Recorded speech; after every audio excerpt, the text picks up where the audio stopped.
എല്ലാവർക്കും നമസ്കാരം. ഈ സന്തോഷം കണ്ടെത്താനുള്ള നിഗൂഢ വിദ്യ എന്താണ്? അതാണ് നമ്മൾ ഇന്നത്തെ ടോപ്പിക്. എല്ലാവർക്കും ഉള്ളൊരു പ്രശ്നം എന്താണ്? ഒരു ഹാപ്പിനെസ് ഇല്ല. എങ്ങനെയൊക്കെ നമ്മൾ നോക്കിയാലും നമുക്ക് സന്തോഷിക്കാനുള്ളൊരു വക നമുക്ക് ഉണ്ടാവുന്നില്ല. അപ്പോൾ പണ്ട് എനിക്കൊരാളൊരു തത്വം പറഞ്ഞു തന്നു. ഒരു സ്പിരിച്വലായിട്ടുള്ളൊരു വ്യക്തി എനിക്ക് പറഞ്ഞു തന്നതാണ് പണ്ടെങ്ങാണ്ടും. അത് ആരാണെന്ന് എനിക്ക് ഓർമ്മ വന്നില്ല. അദ്ദേഹം പറഞ്ഞ ഒരു എക്സാമ്പിൾ എന്താണെന്ന് വെച്ച് കഴിഞ്ഞാൽ, നിങ്ങളുടെ അലമാരയിൽ ഫുള്ളായിട്ട് നിങ്ങളുടെ പഴയ വസ്ത്രങ്ങളുണ്ട് എന്ന് വിചാരിക്കാം. അലമാരി ടൈറ്റാണ്, രണ്ടലമാരുണ്ട്, രണ്ടലമാരിലും ടൈറ്റായിട്ട് നിങ്ങൾ പഴയ വസ്ത്രങ്ങൾ വെച്ചേക്കാണ്. പക്ഷേ നിങ്ങൾക്കൊരു പുതിയ ഡ്രസ്സുകൾ ഒന്നും വാങ്ങാൻ പറ്റുന്നില്ല. എന്തുകൊണ്ടാണ്? ആ ഡ്രസ്സ് കൊണ്ടുവന്നാൽ വെക്കാനായിട്ട് വേറെ കബോർഡില്ല, അല്ലെങ്കിൽ വേറെ ഷെൽഫൊന്നും ഇല്ല നിങ്ങളിൽ. അപ്പോൾ എന്ത് ചെയ്യണം? നമ്മൾ പുതിയ ഡ്രസ്സ് നമ്മൾ ഇടാതെ നമ്മൾ പഴയത് തന്നെ ഇങ്ങനെ ഇട്ടുകൊണ്ട് ഇങ്ങനെ ആ ഒരു എനർജി തന്നെ ഇരിക്കുന്നു അല്ലേ? അപ്പോൾ ഒരു 10 ജോഡി ഡ്രസ്സ് എടുത്തിട്ട് നിങ്ങൾ ആർക്കെങ്കിലും സംഭാവന ചെയ്യുക, പാവപ്പെട്ട ഒരാൾക്ക് കൊടുക്കുക. അപ്പോൾ 10 ജോഡി ഡ്രസ്സ് വെക്കാനുള്ള സ്പേസ് അലമാരയിൽ കിട്ടുന്നു. അപ്പോൾ നിങ്ങൾക്ക് പോയിട്ട് 10 ജോഡി പുതിയ ഡ്രസ്സ് വാങ്ങിക്കൊണ്ടുവന്ന് അലമാരയിൽ വെക്കാൻ പറ്റും. ആ പുതിയ ഡ്രസ്സ് അണിയാൻ പറ്റും അല്ലേ? അതായത് നമുക്ക് ഡ്രസ്സ് എടുത്തിട്ട് വേറെ ഒന്നും ചെയ്യാൻ പറ്റില്ല. അത് പുറത്തേക്ക് കളയുക അല്ലെങ്കിൽ വേറെ ആൾക്ക് കൊടുക്കുക എന്നുള്ള ഒരു തത്വമാണ്. അപ്പോൾ ഇതിൻ്റെ അകത്തൊരു വലിയൊരു തത്വം അടങ്ങിയിട്ടുണ്ട്. അതായത് നമ്മൾക്ക് ഒരുപാട് മെമ്മറീസ് ഉണ്ട്, പഴയ മെമ്മറീസ്. ഇപ്പോൾ ചില ആളുകളൊക്കെ മെമ്മറി എന്ന് പറഞ്ഞു കഴിഞ്ഞാൽ ഭയങ്കര ഒടുക്കത്തെ മെമ്മറിയാണ്. ഇപ്പോൾ എന്നെയൊക്കെ സംബന്ധിച്ച് പറഞ്ഞു കഴിഞ്ഞാൽ എനിക്ക് മെമ്മറി ഒന്നും ഇല്ലെന്ന് തന്നെ പറയാം. കാരണം ഇന്നലെ എന്ത് സംഭവിച്ചു അല്ലെങ്കിൽ ഇന്നലെ എന്തൊക്കെ ചെയ്തു എന്ന് വെച്ച് കഴിഞ്ഞാൽ ഞാനിങ്ങനെ ആലോചിക്കണം. എനിക്ക് ഓർമ്മ കിട്ടാൻ ഇത്തിരി ബുദ്ധിമുട്ടായിരിക്കും. അല്ലെങ്കിൽ ഇന്ന് രാവിലെ ഹീൽ ചെയ്യാമെന്ന് ആരാണ് എന്നോട് ചോദിച്ചു കഴിഞ്ഞാൽ എനിക്ക് ഓർമ്മയില്ല. അല്ലെങ്കിൽ നാളെ ഞാൻ എന്താണ് ഹീൽ ചെയ്യാൻ ആരൊക്കെ ഉള്ളതെന്ന് വെച്ചാൽ എനിക്ക് ഓർമ്മയില്ല. അപ്പോൾ ഇത്തരം കാര്യങ്ങളിൽ നമ്മളുടെ ഈ മെമ്മറി പോയെന്നല്ല, അതായത് അൺവാണ്ടഡ് സാധനങ്ങൾ നമ്മുടെ ഉള്ളിൽ നിന്ന് മാറിപ്പോകുന്നൊരവസ്ഥയിലേക്ക് എത്തി. കാരണം നമ്മുടെ ഒരു പ്രാക്ടീസാണ്. നമ്മൾ അത്തരം കാര്യങ്ങൾ നമ്മളിങ്ങനെ റിലീസ് ചെയ്ത് കളഞ്ഞ് പഠിച്ചതാണ്. അപ്പോൾ അതിൻ്റെ ഉദാഹരണമാണ്, ഒരു കഥയായിട്ടാണ് ആ പറയുന്നത്.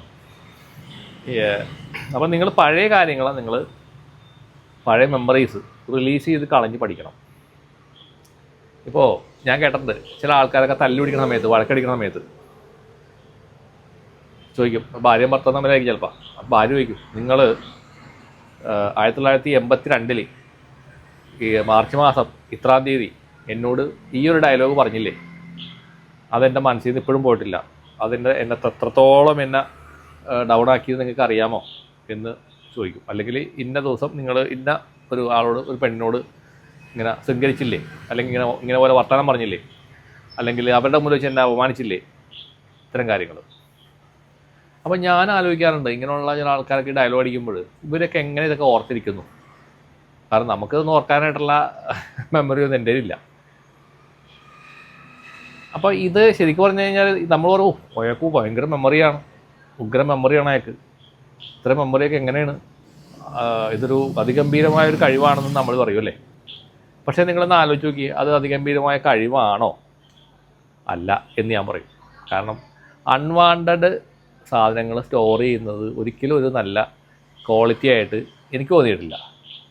നമ്മൾ കുറേ കാര്യങ്ങൾ നമ്മൾ മറക്കാനും പൊറുക്കാനും പറഞ്ഞ പോലെ, അതായത് മറന്ന് കളയണ്ടേ, അത് തന്നെ നമ്മൾ ഉള്ളിൽ വെച്ചുകൊണ്ടിരുന്ന് നമ്മളൊരു ട്രോമയാക്കി മാറ്റി, നമ്മളൊരു വലിയൊരു ബ്ലോക്കാക്കി, എനർജി ബ്ലോക്കാക്കി മാറ്റുന്ന ഒരു പ്രതിഭാസമാണ് സംഭവിക്കുന്നത്. അപ്പോൾ ഞാൻ പറഞ്ഞത് കഥ എന്ന് പറഞ്ഞു കഴിഞ്ഞാൽ, ഡ്രസ്സിൻ്റെ കഥ പറഞ്ഞത് ഇതിനെപ്പറ്റിയാണ്. നിങ്ങൾക്ക് മനസ്സിലായി കാണുമെന്ന് ഞാൻ വിചാരിക്കുന്നു. അപ്പോൾ നിങ്ങൾ പുതിയ അവയർനെസ്, പുതിയ വിസ്റ്റംസ്, പുതിയ നോളജുകൾ അല്ലെങ്കിൽ അങ്ങനെയുള്ള എന്ത് സാധനങ്ങളും നിങ്ങളിലേക്ക് വരണമെങ്കിൽ നിങ്ങൾ പഴയ സാധനങ്ങൾ നിങ്ങൾ കളഞ്ഞാൽ മതിയാവും. പഴയത് കളഞ്ഞെങ്കിൽ മാത്രമേ നിങ്ങൾക്ക് പുതിയത് സ്വീകരിക്കാനുള്ള ആ ഒരു സ്പേസ് ഉണ്ടാവുള്ളൂ, അതിനുള്ള സ്റ്റോറേജ് സ്പേസ് ഉണ്ടാവുള്ളൂ, അതിനുള്ള ഒരു ആറ്റിറ്റ്യൂഡ് നിങ്ങൾക്ക് കാണിക്കണം. ഇപ്പോൾ നമ്മൾ പല കാര്യങ്ങളും, ഇപ്പോൾ പണ്ടൊക്കെ നമ്മൾ ചെറുപ്പത്തിലേക്ക് കേട്ടേക്കണ കാരണന്മാർ പറഞ്ഞേക്കണത് ഓരോരോ സംഭവങ്ങളുണ്ട്. ഇപ്പോൾ ഉദാഹരണം പറയുകയാണെങ്കിൽ, പണ്ടേ പോലെ എനിക്ക് ഇഷ്ടമില്ലാത്തൊരു കാര്യമാണ് ഈ ഷർട്ട് ഊരിയിട്ട് അമ്പലത്തിൽ കയറുന്ന പരിപാടി. അപ്പോൾ ഞാൻ അന്ന് ആലോചിക്കും, ഈ ഷർട്ട് ഊരി നമ്മൾ അമ്പലത്തിൽ കയറിയില്ലെങ്കിൽ എന്താണ് കുഴപ്പം? എന്ന് ഞാൻ എപ്പോഴും ചിന്തിക്കാറുണ്ട്. ചെറുപ്പം പോലെ ചിന്തിക്കണം കേട്ടോ. പക്ഷേ അപ്പോൾ ആചാരാനുഷ്ഠാനങ്ങൾ ഭയങ്കരമുള്ള അമ്പലങ്ങളിൽ ചെന്നാൽ ഷർട്ട് ഊരണം, ചെരുപ്പ് ഊരണം, അങ്ങനെയുള്ള പല പല ആചാരങ്ങൾ. ചെരുപ്പ് ഊരണത് ഓക്കെ, ദാറ്റ്സ് ഓക്കെ, അത് ഞാൻ അംഗീകരിക്കണം, നല്ല കാര്യമാണ്. പക്ഷേ ഈ ഷർട്ട് ഊരിയിട്ട് നമ്മളകത്ത് കയറുന്നതിനെ പറ്റി ഞാനൊരാൾ ചോദിച്ചു, എന്തുകൊണ്ടാണ് ഷർട്ട് ഊരി അമ്പലത്തിൽ കയറേണ്ട ഒരു ആവശ്യകത. അപ്പോൾ അദ്ദേഹം എന്നോട് പറഞ്ഞു, ഇങ്ങനെ ഭഗവാന്റെ ചൈതന്യം ഇതിങ്ങനെ കറങ്ങിയിട്ടാണ് വരുന്നത് നമ്മുടെ അടുത്തേക്ക്. അപ്പോൾ അത് നമ്മുടെ ഹൃദയത്തിലേക്ക് വന്ന് കയറണമെന്നെങ്കിൽ ഷർട്ട് ഇടാൻ പാടില്ല. അപ്പം ഞാൻ ചോദിച്ചു, അങ്ങനെയാണെങ്കിൽ സ്ത്രീകളും ഷർട്ട് ഇടാൻ പാടില്ലല്ലോ, അവർക്കും ഇത് നിയമം ബാധകമല്ലേ? അല്ല, സ്ത്രീകൾക്ക് ഇവിടെയല്ല, ഇവിടെയാണ്, കഴുത്ത് ഓപ്പൺ ആണല്ലോ, അപ്പോൾ ഇവിടെ വന്ന് കിട്ടിക്കോളും, പിന്നെ ഇവിടെയും വന്ന് കിട്ടിക്കോളും.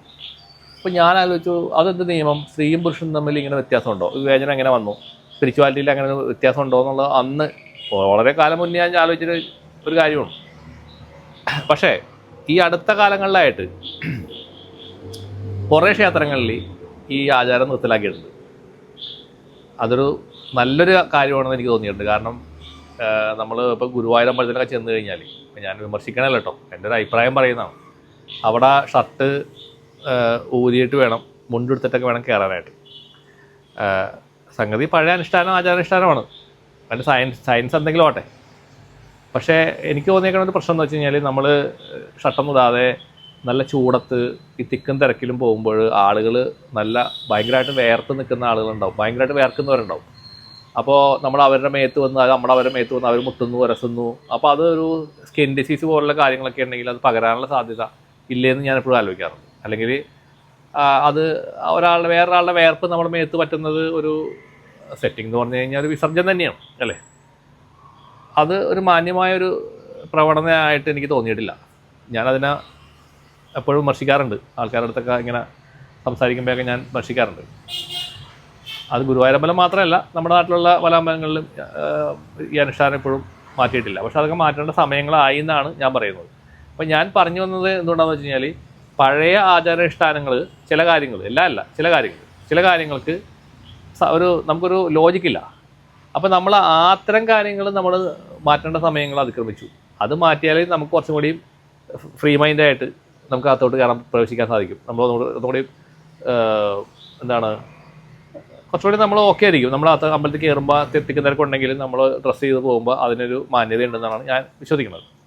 അപ്പോൾ അതേപോലെ പുതിയ കാര്യങ്ങൾ വരുമ്പോൾ നമ്മൾ പഴയ കാര്യങ്ങളെ മാറ്റിക്കളഞ്ഞുകൊണ്ട് പുതിയ കാര്യത്തിലോട്ട് പോകണം എന്നുള്ളതാണ് ചില കാര്യങ്ങളിൽ എൻ്റെ അഭിപ്രായം.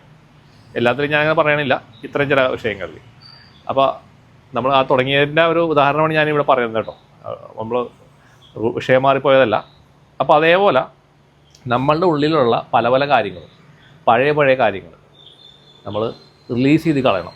അതായത് മറക്കുക എന്ന് വെച്ച് കഴിഞ്ഞാൽ നമ്മൾ ഉള്ളിൽ നിന്ന് തന്നെ പോകണം. അത് അങ്ങനെ ഒരു കാര്യം ഉണ്ടായോ, അയ്യോ അങ്ങനെ ഉണ്ടായിട്ടുണ്ടോ എന്ന് നമുക്ക് തന്നെ സംശയം തോന്നണം. ഇല്ല, ഉണ്ടായിട്ടില്ല. അത് നിങ്ങളുടെ സ്പിരിച്വൽ ഗ്രോത്തിനെ സഹായിക്കും, ഉറപ്പായിട്ട് സഹായിക്കും. നിങ്ങൾക്ക് എന്തുകൊണ്ടാണ് സ്പിരിച്വാലിറ്റിയിൽ മുന്നോട്ട് പോകാൻ പറ്റാത്തത് എന്നുള്ള ചോദ്യം നിങ്ങളോട് തന്നെ ചോദിക്കാം. ചിലപ്പോൾ ഇതായിരിക്കാം നിങ്ങളുടെ കാരണം. ഈ പഴയ കാര്യങ്ങൾ, പഴയ സാധനങ്ങൾ നിങ്ങൾക്ക് കളയാനായിട്ട് നിങ്ങൾക്ക് പറ്റില്ല. നിങ്ങളത് ഉള്ളിൽ വെച്ച് സൂക്ഷിക്കുന്നു. അതൊരു ബ്ലോക്കേജായിട്ട് നിങ്ങളുടെ ഹാർട്ട് ചക്രയിലോ നിങ്ങളുടെ സോളാർ പ്ലക്സിലോ അവിടെ ഇരിക്കും, ഒരു ബ്ലോക്കേജായിട്ട്. അപ്പോൾ ഒരിക്കലും നിങ്ങൾക്ക് കുണ്ടലിനി അവേക്കണിങ് സംഭവിക്കില്ല. കാരണം താഴെ തന്നെ ബ്ലോക്കായി, പിന്നെ കുണ്ടലിനി മുകളിലോട്ട് പൊന്തണം അവിടെ നിന്ന്. ഇതെല്ലാം ബ്ലോക്കാണ്. നിങ്ങൾ അമ്പലത്തിൽ പോയി കുറേ മന്ത്രജപം ചെയ്ത് ധ്യാനം ചെയ്തു നടന്നിട്ടൊന്നും പ്രയോജനം കിട്ടില്ല. അല്ലെങ്കിൽ സഹസ്രനാമം ജപിക്കുന്ന ആളുകൾ, അല്ലെങ്കിൽ വിഷ്ണു സഹസ്രനാമം എല്ലാം ചെയ്യുന്ന ആൾക്കാർ ഒരുപാട് പേരുണ്ട്. പക്ഷേ അതിനകത്ത് നിങ്ങൾക്ക് റിസൾട്ട് കിട്ടാത്തതിൻ്റെ എനിക്ക് തോന്നുന്നത് ഒരു പ്രധാനപ്പെട്ട ഒരു റീസണാണ് ഞാനീ പറയുന്നത്, ഒരു മെയിൻ പോയിൻ്റാണ്. അത് നിങ്ങൾ പ്രാക്ടീസ് ചെയ്ത് നിങ്ങളുടെ ഉള്ളിൽ നിന്ന് കളയാൻ നിങ്ങൾക്ക് സാധിച്ചാൽ, അതേപോലെ ഒരു കാര്യം കൂടെ ഉണ്ട്. ഇപ്പം നമ്മളെല്ലാ മനുഷ്യനെയും ഒരേപോലെ കാണാനായിട്ട് ശ്രമിക്കാനുള്ളൊരു മനസ്ഥിതിയുണ്ട്. അപ്പോൾ പക്ഷേ നമ്മൾ പറയും, നീ ഒന്നും അത്ര ആയിട്ടില്ല, അതൊക്കെ കുറച്ച് കഴിയട്ടെ, അല്ലെങ്കിൽ ഇനിയും കുറേ പോകാനുണ്ടെന്നൊക്കെ നമ്മളിങ്ങനെ മറ്റുള്ളവരെ പറ്റി നമ്മളിങ്ങനെ പറയും അല്ലേ? അപ്പോൾ ഞാനൊക്കെ പണ്ടൊക്കെ കേട്ടിട്ടുണ്ട് ഇങ്ങനെ ആളുകൾ പറയണം. പക്ഷേ നമ്മൾ ആ ഒരു തിരിച്ചറിവിലേക്ക് എത്തുമ്പോൾ ഇപ്പോൾ എനിക്ക് തോന്നാറില്ല കേട്ടോ അങ്ങനെ. എൻ്റെ അടുത്ത് വരുന്ന ക്ലയൻ്റ് ആയാലും അല്ലെങ്കിൽ എൻക്വയറിക്ക് വരുന്ന ആൾക്കാരായാലും എല്ലാവരെയും ഞാൻ റെസ്പെക്റ്റോടെ കാണുന്ന ആളാണ്. കാരണം എന്നെക്കാളും ഉയരത്തിൽ നിൽക്കുന്ന ആൾക്കാരായിട്ട് ഞാൻ അവരെ കാണുന്നത്. അല്ലെങ്കിൽ നമ്മളെല്ലാം ഒന്ന് തന്നെ, അല്ലെങ്കിൽ വൺനെസ്, ഞാൻ തന്നെയാണ് നീ തന്നെയാണ് ഞാൻ എന്നുള്ള തത്വം, അതേ കൂടെയാണ് ഞാൻ നോക്കി കാണുന്നത്.